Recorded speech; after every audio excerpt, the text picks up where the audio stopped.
Bruce Thompson, advocate and supporter of all things military veterans and military spouses.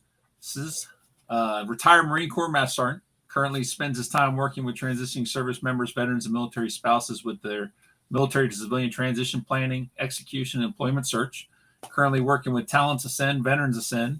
He's also served as the Vice President of Vets Industry, co-chair of the Northeast Florida Community Veterans Engagement Board, mentor on Veterati with over 900 hours on Veterati, and multiple other groups and associations. Bruce is quite literally, Mark, done just about everything I think you can do in the veteran support space. He is an icon, a rock star, but the nicest, most humble person I think I've met through my entire transition so far, and is willing to help anybody at the drop of a hat. How you doing today, Bruce? Hey, introduction. A couple of things I've done, and we're in there. But most importantly, it's just great to be on here talking veteran issues, seeing how we can assist, and that's how the community works. The more of us that get together and have conversations, the more we learn about what's out, and the more we get to help. So I'm doing great this morning. I'm just ready to talk, transition. That is awesome. So, Mark, you've heard us talk a lot about Veterati with several of our guests. Most of them are in one way, shape, or form on Veterati. Bruce, I think, was the second person I actually talked to on Veterati. Met him and linked up with him through one of the vets industry events, the first one I had gone to. And does anybody have more hours than you do, Bruce? I mean, 900 hours of mentoring on Veterati is amazing, first of all. The number of people you have touched.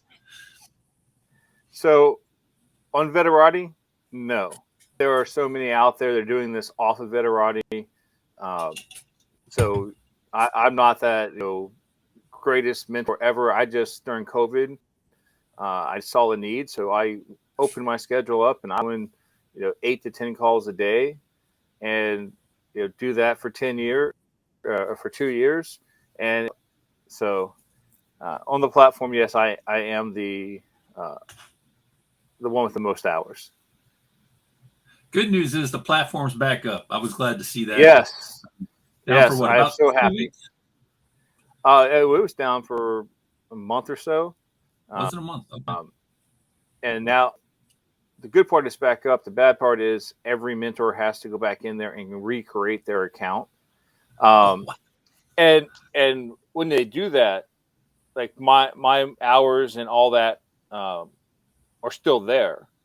But before anyone can create request a session, each mentor has to go back in there and reestablish themselves.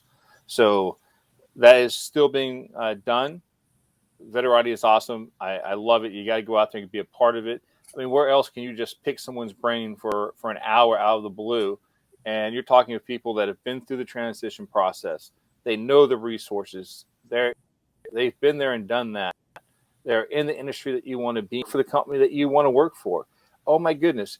These are informational interviews that can change your life, the whole transition process. And I don't care if you're transitioning from the military or, like most of us do, from job to job, from city to city. Have conversations. Mentorship is required. And like I tell everybody, everyone's a mentor. Well, hopefully I didn't crash the system, because last live recording last month, I went to go register and I didn't finish, so I clicked off of it, and it sounds like that's about when it went down. We found the culprit. All right, well, we'll blame you for all the issues. Yeah, I'll be the scapegoat. I had a question, because, looking at your history, I mean, again, thank you for your service, Corps, right? Great military career. But then you went on to be like an advisor and do some consulting, right? So yes. Was that still while you were in service, or had you already separated from service to do that? So I started that before I got out.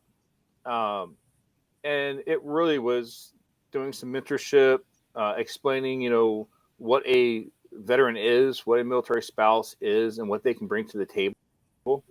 So as we're transitioning and, I'm taking care of all my medical and other issues, it was what I was doing to keep myself busy, to keep myself, in the fight instead of, not doing anything. And I think that's a big thing that we all have to realize is we can't just go from a million miles an hour in our military careers to 0 miles an hour in our couch or our chair or whatever it is we're doing. You have to stay engaged in something. So that's where I was doing with the consulting while I was looking for that right opportunity and taking care of all my VA healthcare issues, because I am one of those walking wounded. You name it, it's probably broken. Marine Corps, 23 plus years. You're gonna break something, right, along the way. I left because I was broken, not because I wanted to. It was the body said, "It's your time. You got to go." I see. So what was that like? And I guess the follow-up question to that for me is, that's kind of a natural transition, right? But did you still have to network? Did you still have to do some of those career transition activities to get to that? Oh, absolutely.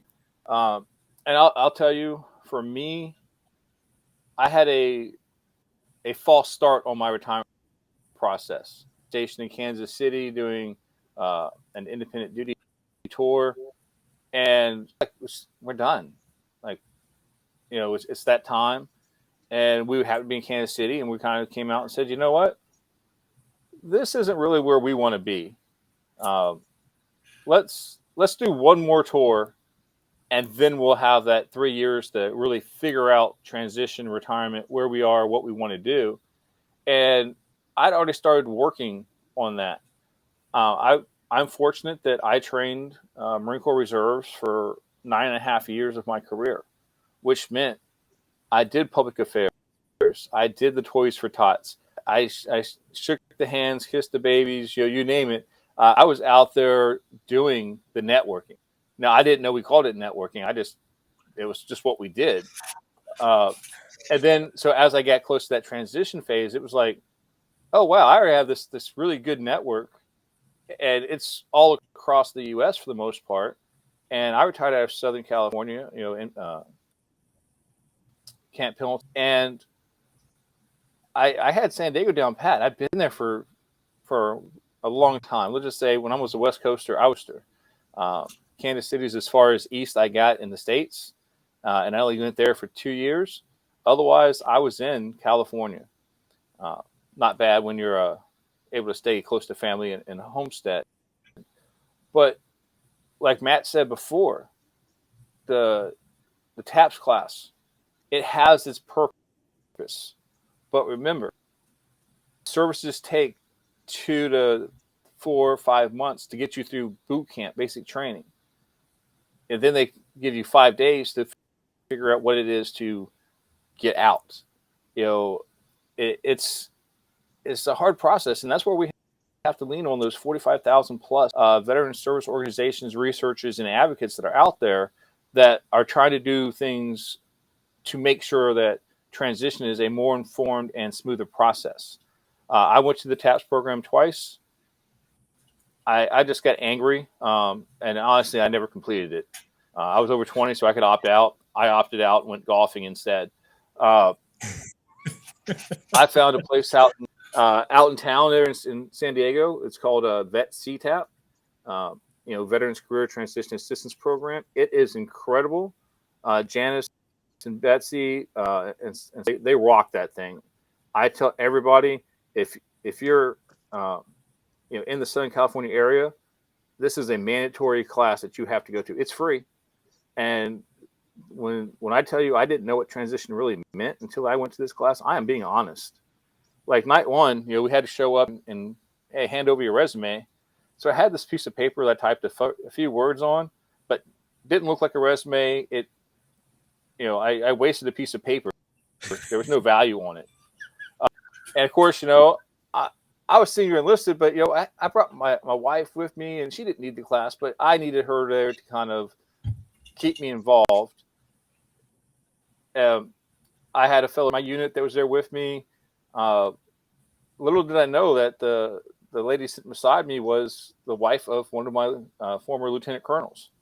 And then I had my retired master gunny, who was a couple seats away from me, and we had those junior Marines and sailors that were there. And when my wife grabbed that resume piece of paper out of my hand and handed it over, Janice looked at me and said, "That's why you're here. We'll fix this." And oh my God, it was like the anvil has been taken off my chest and put to the side, and was like, oh, they're actually here to help me. This might be a good thing. And I tell you, I give them all the credit in the world. 7 years since I went to that program, I will shout from the rooftops how awesome Vet CTAP is. It's virtual, so you can go do that. But again, we have to find the right programs for us. And no one has the same transition path. No one has the same dreams, expectations, backgrounds. So we have to figure out what's right for us and go there. And again, that's a hard thing to do. As you said, I'm on Veterati. 90% talk to have no idea what they want to do when they get out of service. Most of them have no idea where they want to live after service. And that's first to think of, especially when you've been in for 10, 20, 30 years. Uncle Sam has told you, you're going to go to this location. You're going to do this job, and we'll move you in 2 to 3. And now all of a sudden it's like all the freedom is out there. And we're like, whoa, that's too much freedom. Like more backtrack that. Hey, can you help me with the job? Can you help me? And TAP is meant to be like a college 100 level class. It is to tell you about all the things that you need to learn about. But there's absolutely no way that in 5 days you can learn about all your VA benefits, all those cool administrative pay, all these things. Oh, by the way, and we're going to teach you how to find a job and do your resume, job research, cover letters, LinkedIn, and all that within 3 days. I taught the workshop for 2.5 years. When I was frustrated by it, I said, hey, I don't want people to go through this. So I went and did this job as a Department of Labor 3-day employment workshop facilitator. It is a government program. Getting the documents changed, it's almost an act of Congress. But you have to convince people that it's so horrible that it needs to be updated. And then they decide, okay, we'll update it.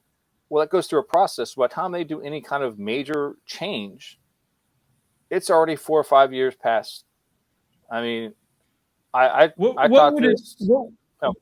What would it take to? Sorry to interrupt, but just sparked up a thought because I'm listening to this story, and the 5 days that you get, or even less, right? In some cases, but what would it take to change? Because that's a great analogy about going in and spending 2 months to 8 months in boot or basic, right? And being torn down and built back up, and then getting that temper. Like, what would change? What would it take to change that program to be more like maybe CTAP or one of these others that you've experienced? So here it is, and this is something that people don't like to hear. The military is not about teaching you how to be a civilian.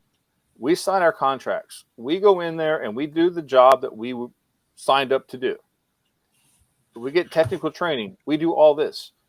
At the end of the day, when we either our contract expired, medical issues, retirement, whatever reason that we're what other company teaches you how to leave their company to go to another company?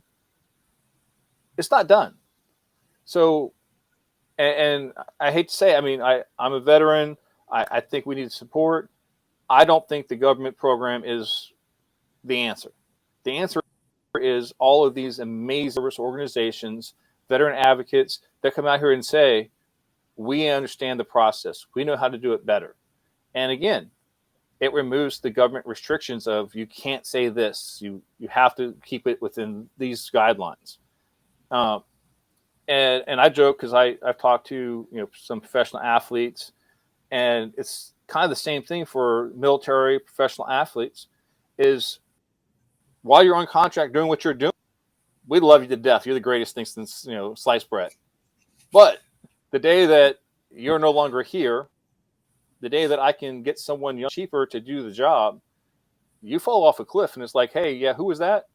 And I told people when I retired, I told my Marines, in a month or two, you guys aren't even remember that I was here. You're going to get down, a year from now when different individuals have checked in and some of you all have left.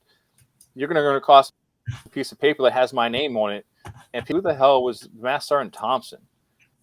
And that's where it's supposed to be. PCS, whether we get out, we're not doing these things, because it's all about us.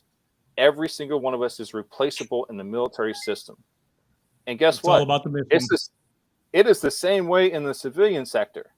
I learned about at-will employment, and it was my benefit because I was actually able to get up and say, hey, I got a better deal. I'm out. Military, like, I want a contract, so it's 2 or 3 years. Yeah, well, when you get out, not too many people are on contract anymore. At-will employment is this crazy thing where, what do you mean they can tell me goodbye with no reason? At any, well, hey, it's the same thing works for you as well. And we don't learn these things because these aren't those things that we get taught. We get taught how to write a resume, but that resume doesn't mean anything because I can't teach you how to write a resume in a day and a half.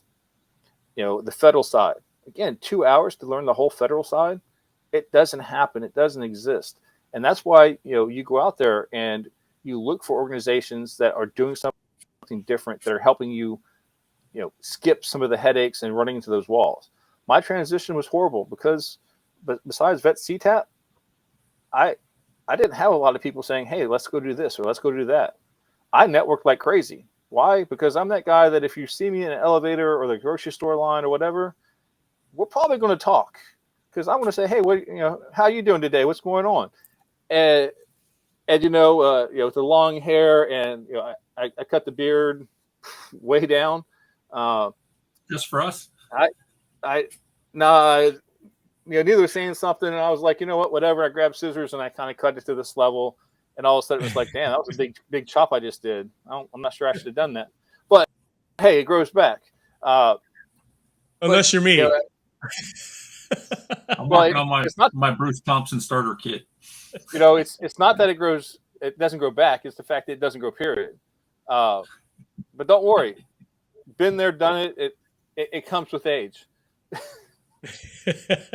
So you talk about the same problem a lot of people we've talked to have mentioned, that TAP is what TAP is. One of the best descriptions I heard is it essentially is the minimum standard.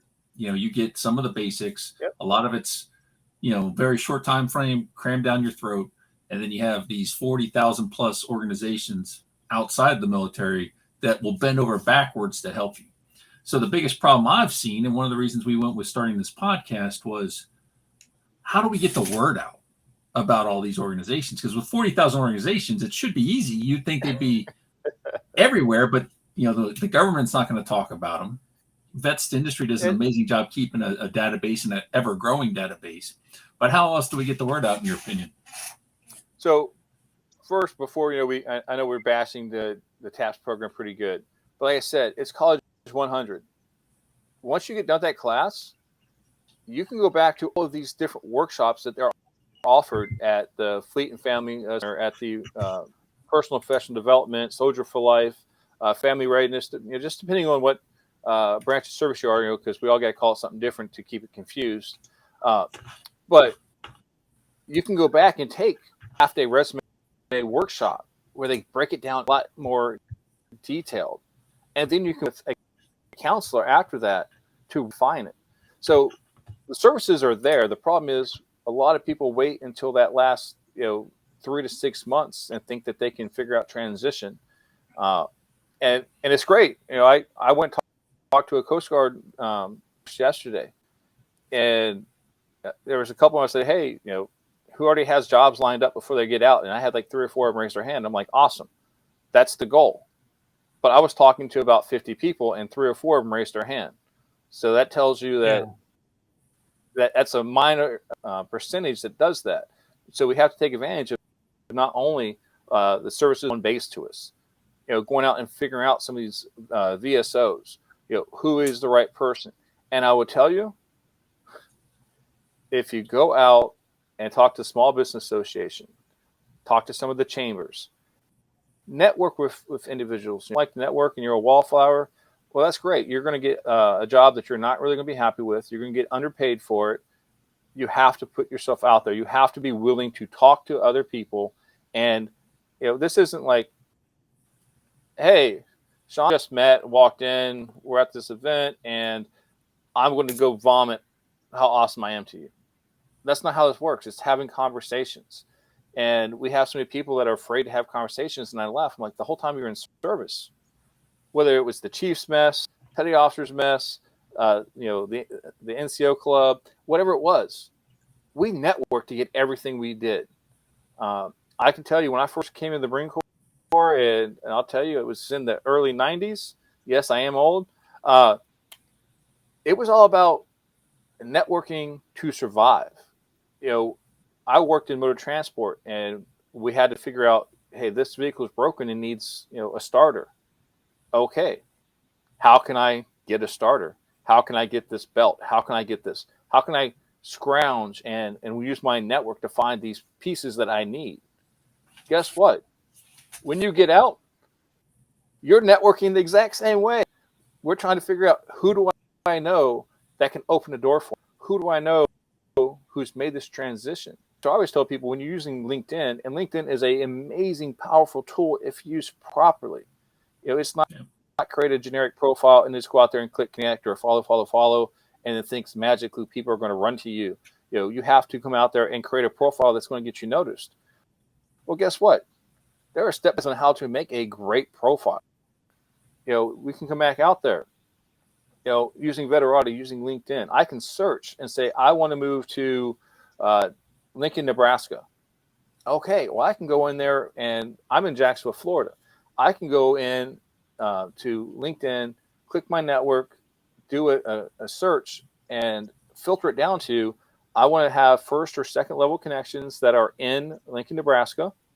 Previous company being any of the military branches, because I'm going to use that veteran helping veteran thing, which is, it is huge that people hear it and they don't think about it. But once you get out, you're going to find out veterans helping veterans is an incredible thing. And, it's what we have to continue to do to just to be who we are and to celebrate our uniqueness, because we are that, less than 3% that have served in some manner. And it's going to break it back down. And when it breaks it back down, I can start looking. Oh, look, I've got Sarah who's working for ABC company, and she's in talent acquisitions. I have an HR background. Talent acquisition might be something I'm interested in. Let me reach out. And by reaching out, I don't mean click the connect button or the follow button. I mean, hey, let me reach out, connect, personalized message. Sarah, I see that you are a Navy veteran, working for ABC company in Lincoln. I'm interested in relocating to Lincoln, and I have an HR background. I would love to be able to connect and pick your brain. Send.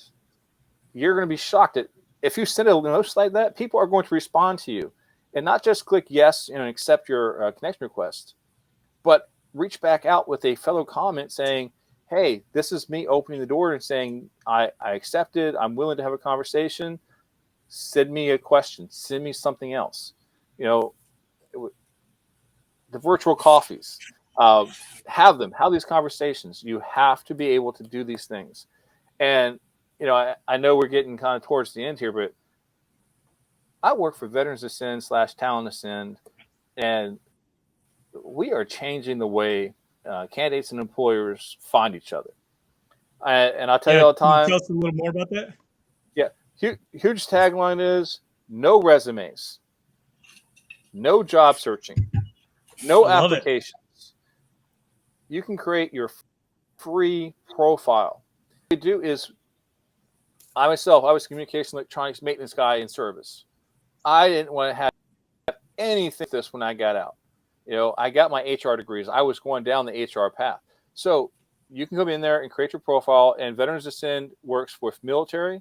And by military, I mean active duty, reserve, guard, you name it. If you're military, you're military. Veterans, again, you're a veteran. We don't look at your discharge. We're not trying to figure out, what your DD 214 says. We're just looking to assist all that we can. Military and veteran spouses, adult age, working age, military dependents. All of them can go on there and create their free profile. You're doing that free profile is you're telling us the skills that you have and want to use in your next career. So I know how to read schematics. I can trace power, signal, blah, when we talk about that maintenance management side of the house. I don't list any of that. I went and listed my human resources skills, my public relations, going and focusing on, I want to use these skills, skills that you have but don't want to use. List the skills that are going to help you find the job in the industry that you're looking to do. So once you do that, your profile is on there. It goes live. It goes live because you completed the profile. Every 24 hours, our AI-powered platform does a matching sync. So it matches you with all of your of our clients' open positions that you are a skills match for. Now, once you've matched, Veterans Ascend, Talents Ascend are not going to reach out to you and say, "Oh, look, you have a match." No, the company is reaching out to you directly, and that's by text, email, phone, whatever it is that you said you wanted to do and be a part of. So, what's that kind of mean? One, you create your profile. You can still go do the traditional search and all that. We're not telling you create your profile and forget about everything else. Like I said, many different methods behind what you're going through. We're telling you we're a free opportunity. We have over 11,000 candidates already. As far as positions goes, yesterday, I probably remembered from the staff meeting Thursday night when I saw the slide. I don't remember. I'm old. My memory slips every now and then. I'm looking for a post-it note that tells me these things. But when you go back through and you're a match and they contact you, guess what? You're a fit for the position. This isn't, can I do the job? Because you matched. As long as you are open and honest about your skills, you have matched with a company that is interested you have. So when you have that conversation, it's about, are you a right fit for the work culture? Are you someone that I want to work with? And it takes a lot of that unknown away of like, well, am I really qualified? Maybe. It's there. We have this. It takes a lot of that fear away from you. Military spouses are one of the most underserved, underemployed groups that we have. Because I have to job hop so often because, this remote work is new. It's great. I love it. Everybody has Ascend, Talents Ascend. We all work remote. There is no brick and mortar business, which is awesome. But when you do skills matching and you don't do a resume and have to list your experience, all those different date gaps that you have go away. It is such a difference in how things are done. And as we tell everybody, those for the employer side, you post a job. Let's be completely honest. 90% of the people that apply for that's posted online have no business applying for that job whatsoever. They're not qualified. They just said, "Hey, 100%. This looks cool. I'm going to throw out a generic resume." And all of those talent acquisition recruiters, hiring managers, they've got to go through and process through all that stuff. It is a very expensive process to hire someone. Hence the applicant tracking system, right? That's what you brought up is exactly why there is an applicant tracking system. Yep. Yeah, and some companies don't. So you just have to go there, and I'll tell you, if you go to veteransascend.com, you can see exactly what we're doing. You can see the candidate side. You can see the client side. You get an idea of who we are, what we're doing. Again, we are a free resource for those in their next career search. Why wouldn't you check us out? And again, if you're an employer especially business. We just partnered with Wells Fargo, and Wells Fargo has an initiative to help small businesses become one of our clients and offset some of the cost. And it gives you better access to hire the right individuals. And what we do is we serve the underserved communities, military, veterans, military spouses. Here in next month or two before in this year, we're actually bringing Talent Ascend online. And when Talent Ascend comes online, not only are we going to have Veterans Ascend, we're going to have Ability Ascend. We're going to have Mission to Ascend. Ability Ascend is anyone with a disability. So right now we're only working Veterans Ascend within that military. When we open Ability Ascend, we're throwing the doors wide open. You don't have to have a connection or anything else. It is if you have a disability, which everybody getting out of the military, you're going to have one because you do your VA disability claim. If you don't, reach out to me and tell me why you're not going to, and I'll give you the lecture on why you will do it. But it's going to open those doors up. Mission to Ascend. That is for us to help those that are justice. You've had a run-in with the law. You've paid your pittance. You've done your time. Get you back out to being a part of society. Being, oh, that's a felon, or oh, this person's bad news. It's to get sure these underserved communities have a chance to have a wonderful life, a wonderful experience, and that's where we are. And we bring hope where people get down. And I've been there. I got out and was like, woe is me. I don't want to do any of this stuff. Guess what? There is a great life waiting for you. You just have to find a friend or some stranger who's willing to talk to you and kind of give you that bump. So again, I know you guys want to wrap me up, and Sean's over there like, Bruce, I know you can talk about anything. Yes, I can. Veterans Ascend, Talents Ascend. Check us out. VSOs, find the right one. And most importantly, if anyone wants to charge you a penny to do your resume, your VA disability claim, you name it, hang up the phone, walk away, end the conversation. There are too many people that want to help you and do it for free, and we do it better. We actually care. We're not about the paycheck. So make sure that you're taking advantage of all these amazing resources out there for us. And that's a bomb right there. That's a knowledge bomb right there for sure. I see my LinkedIn's across the bottom. Please reach out. But if you reach out, send a personalized note saying, hey, I heard you're running your mouth, on the podcast, Saturday morning. Hey, I see this, whatever it happens to be, but send me a note so I know who you are and why you're connecting with me. And I will tell you, once you do that, I will send a laundry list of resources and great information. And it's not Bruce's information. It's stuff that Bruce has found from all these other great organizations and put together and said, yes, we need to have this. This is a starting block. And when I share it with you, you have to share it with everybody else, because just like the military, don't ever let good or bad news sit in your hand. Spread the wealth. You got it. And that's why I really thank you all for inviting me on the show. This was awesome. Again, Sean, you knew what we were getting into when you invited me. Mark, I'm sorry. He probably didn't warn you that I run my mouth forever today. I love it though. And I don't even need a host. I just talk. Too. Yeah, I love it too.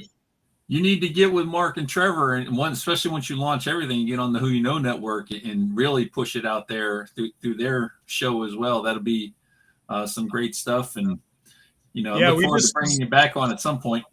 We just had a gentleman on the Who You Know show, our parent network show. He had been incarcerated as a felon for murder for 17 years. Was going through and continually appealing, and he actually was exonerated and got out and got restitution, right? But that, what you said just brought up, a great point, which is, especially for the mission, right? Mission to serve. Like, you got people all the time, disabilities, people that have had run-ins with the law, and, especially that side, the people that have run-ins with the law, if they've paid their time, they have paid their dues, right? And that shouldn't be held against them for a mistake that they made, in the past. And maybe it was in their youth, whatever that is. That shouldn't be held against them because they've paid that, right? Yeah, and that's huge. It's very important that we make sure that hey, I had a hiccup. And that's why I have to call it a hiccup. I did something that I shouldn't have done. I've paid my price. I've done my time, however you want to look at it. Well, I might be 25 and got that behind me now. Well, we live till 75, so that's 50 years of, hey, I should have a real life, not I should be fighting homelessness. And this is, we can get into another topic because we can talk about, they get out of prison and the first thing they got to figure out is, where am I sleeping tonight? Where's that next meal coming from? How am I going to get a job to be successful and get myself where I need to be? All these things together, it's huge. And again, I know we talk veterans, but veterans ascend, talents ascend. We're going to help all the underserved communities because we need it. We can improve on reducing suicide, reducing homelessness, having an impact on others' lives. And that's what we do. What we do is because we are making things better for as many people as we can. Veteran advocates, we're across the board. We're not doing this to say, hey, look at me, look at me, look at me. Heck, look at me. I've got a beard. I'm old. Got the I don't sleep wrinkles going on in my eyes. This isn't about looking at me. This is, who can I help? How can I help them?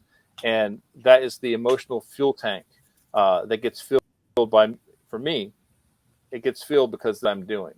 And again, find your passion and follow it. Awesome, Bruce. I mean, you are the man. I appreciate everything you do for the community, everything you've done for me personally, and definitely appreciate you coming on today to share some more knowledge. We do have to cut you off, and we got our next guest waiting, so we'll have to reschedule you and bring you on for a second episode, so we can get into all the other great things that you got going on. Hey, it sounds great, gentlemen. I really appreciate it. And anytime, I'm here. So just let me know. All right. Thanks a lot, brother. Yeah, I switched over when I was a young man.